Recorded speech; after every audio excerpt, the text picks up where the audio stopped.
हरे कृष्णा श्री कृष्ण गोविंद हरे मुरारे, हे नाथ नारायण वासुदेवा।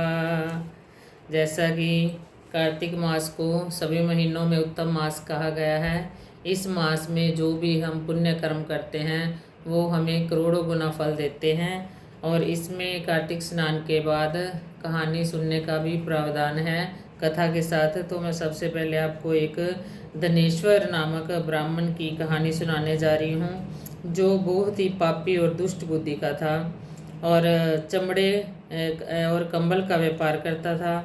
वैश्या, सुरापान, चोरी करना और किसी का चित्त दुखाना उसका यही काम था। तो इस प्रकार वह कोई भी अच्छा काम नहीं करता था। एक बार वह व्यापार के काम से बाहर गया तो वहाँ क्या देखता है कि कार्तिक स्नान कर रहे हैं लोग, और वहाँ पे जहाँ कथा हो रही है वो उसके आसपास घूमता है और देखता है भी ये क्या कर रहे हैं। कोई पुराण पढ़ रहा है, कोई सुन रहा है, कोई नृत्य कर रहा है, कोई विष्णु के चरित्र का गुणगान कर रहा है, तो कोई तुलसी की माला, तुलसी पूजन कर रहा है।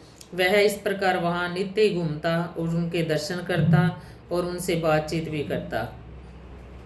इस प्रकार वह एक महीना वहीं ठहरता है। एक दिन जब कार्तिक की कथा हो रही थी, उद्यापन हो रहा था कार्तिक का, तो वो पीछे बैठ के सारा कुछ देख रहा था। तो उसे एक सर्प ने डस लिया। जब सर्प ने डस लिया तो उसे वह मृत्यु को प्राप्त हो गया। जब मृत्यु को प्राप्त हुआ तो जब वैष्णव ने देखा तो उसके ऊपर तुलसी दल छिड़का, लेकिन वो उसे मृत्यु को ही प्राप्त हुआ। तो इस प्रकार जब मृत्यु को प्राप्त हुआ तो यमराज के दूत उसे यमपुरी में ले गए। तो यमराज ने कहा चित्रगुप्त से, इसका आप लेखा जोखा देखिए कि इसने जीवन में क्या किया है। तब चित्रगुप्त ने कहा कि इसने जीवन में कोई भी अच्छा काम नहीं किया। अगर मैं इसके दुष्कर्मों का वर्णन करना चाहूँ तो मैं 1 वर्ष में भी नहीं कह सकता। ये इतनी दुष्ट बुद्धि आत्मा है। तब यमराज ने बोला कि इसे कुंभी पार्क नरक में डाल दो। जब दूत जो हैं यमराज के दूत उसे कुंभी पार्क नरक में लेके गए तो वहाँ पे क्या देखते हैं कि नरक की जो अग्नि है वो शांत हो जाती है। उसके बाद फिर उसे एक तेल के कढ़ाई में डाला जाता है, तो वो जो अग्नि होती है तेल की वो भी शांत हो जाती है। तब यमराज के दूत दोबारा यमराज के पास आते हैं और कहते हैं भी ऐसे ऐसे इसे लेके गए तो नरक की अग्नि शांत हो गई है। तो वो कहते ये कैसे हुआ, भी इसने तो कोई पुण्य किया ही नहीं है। इतने में वहाँ पे नारद जी आ जाते हैं। तो नारद जी कहते हैं भी ऐसे ऐसे भी हे करना नंदन, भी ये तो नरक भोगने के योग्य नहीं है, क्योंकि इसने अंतिम समय में नरकों को दूर करने वाला जो कर्म क्रिया है, जो पुण्य किया है, वह जो सब कार्तिक नहारे थे उनका इसने छठा भाग पुण्य का प्राप्त कर लिया उनके संसर्ग से। क्योंकि ये रोज उनसे बात करता था, रोज उनके साथ बैठता था, तो अपने आप ही छठे भाग का ये अधिकारी बन गया। और जो कोई भी कार्तिक स्नान का के साथ रहता है, उनके साथ संभाषण करता है, चाहे वो स्नान नहीं करता तो उसके छठे अंश को प्राप्त करता है, पुण्य के छठे अंश को प्राप्त कर लेता है। तो इस प्रकार जो इसके ऊपर सभी वैष्णवों ने तुलसी दल डाला तो इससे उसकी उत्तम गति को प्राप्त हो गया है। इस प्रकार यह इतनी महिमा है अपने कार्तिक स्नान करने की। तो यह जब सब मालूम हुआ तो तब नारद जी कहते हैं इतना पुण्य मालूम होने पर यमराज ने दूतों से कहा कि इस धनेश्वर को केवल नरक दिखाए जाएं। ठीक है, ये उस नरक भोगने का अधिकारी नहीं है, सिर्फ इसे दिखाए जाओ। जितने इसने पाप कर्म किए हैं उसके लिए सिर्फ ये नरक देखने के योग्य है, भोगने के योग्य नहीं है। तो इतना ही महिमा है कार्तिक मास की। अब मैं आपको 15वें अध्याय की कथा सुनाने जा रही हूँ। जैसा कि मैंने कल आपको सुनाया था कि जलंधर जब नहीं मारा गया तो जो सारे थे देवता वैकुंठ छोड़कर कंदराओं में चले गए। तो तब सारे देवता शिव जी के पास जाते हैं और महादेव जी से कहते हैं कि आप ही हमें इसे दैत्य से बचाओ। तब शिव जी विष्णु से पूछते हैं कि आपने जलंधर को क्यों नहीं मारा। आप तो जलंधर को मारने की बजाय कुंठ को छोड़कर उसके घर में ही जाकर बस गए हैं। तब विष्णु बोला कि ये तो आपके अंश से जन्मा है, मेरे से मरना नहीं था, और दूसरा ये लक्ष्मी का भ्राता भी है, मैं इसे मार भी नहीं सकता था, तो आप ही इसे मारिए। तब शिव जी ने कहा कि ये तो बहुत बड़ा तेजस्वी है, तो ये शस्त्रों से तो मेरे हाथ से भी मरने वाला। तब शिव जी ने सभी देवताओं के अंश से थोड़ा थोड़ा सबका तेज लिया और उस तेज से एक भयंकर सुदर्शन चक्र बनाया। सुदर्शन चक्र बनाकर और तो अब हाथी और घोड़ों के सहित शिव जी जो हैं जलंधर के साथ दानवों के साथ अस्त्र शस्त्रों से के साथ भारी युद्ध करने के लिए गए। तो अब अगला अध्याय है 14वां अध्याय सुनाने जा रही हूँ। बोल कार्तिक महात्म की जय।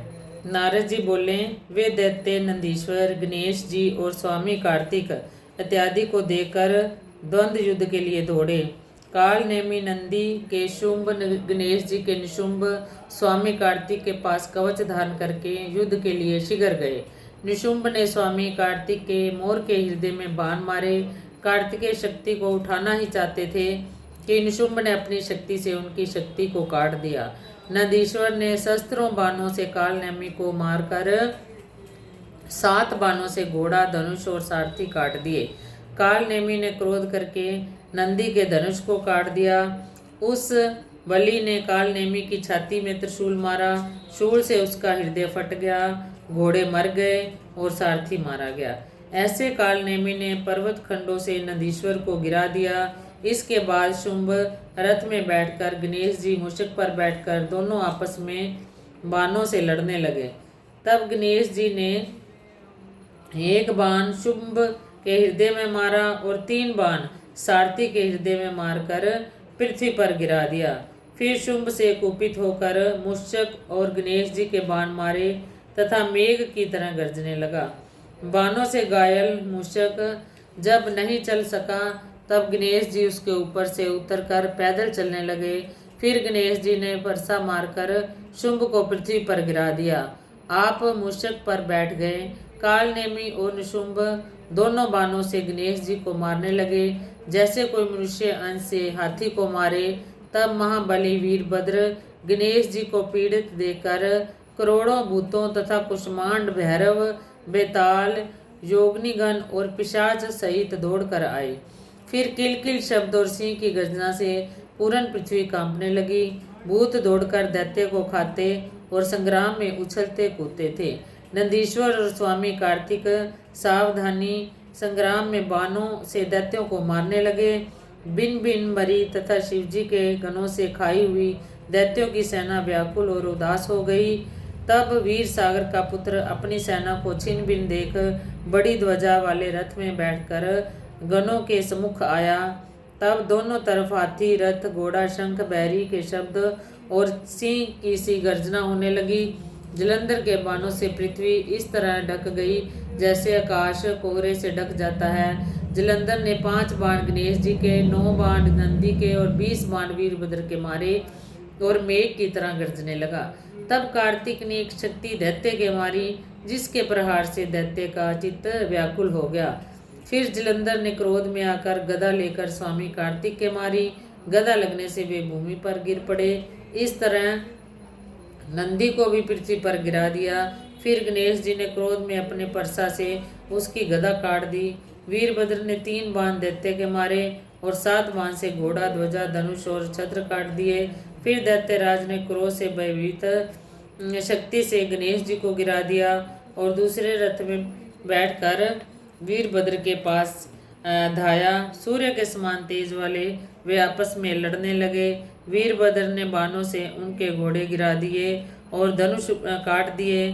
फिर जलंधर परिघ लेकर दौड़ा। नारद जी से बोले, उस दैत्य ने वह परिघ वीरभद्र के मस्तक में मारा जिससे वीरभद्र के मस्तक से लहू निकला और वह पृथ्वी पर गिर पड़ा। इति चतुर्दश अध्याय। बोल विष्णु भगवान की जय। बोल कुलसा मैया की जय। बोल कार्तिक महात्म की जय। सर्वे भवन्तु सुखिनः सर्वे सन्तु निरामया सर्वे भद्राणि पश्यन्तु मा कश्चित् दुःखभाग् भवेत्।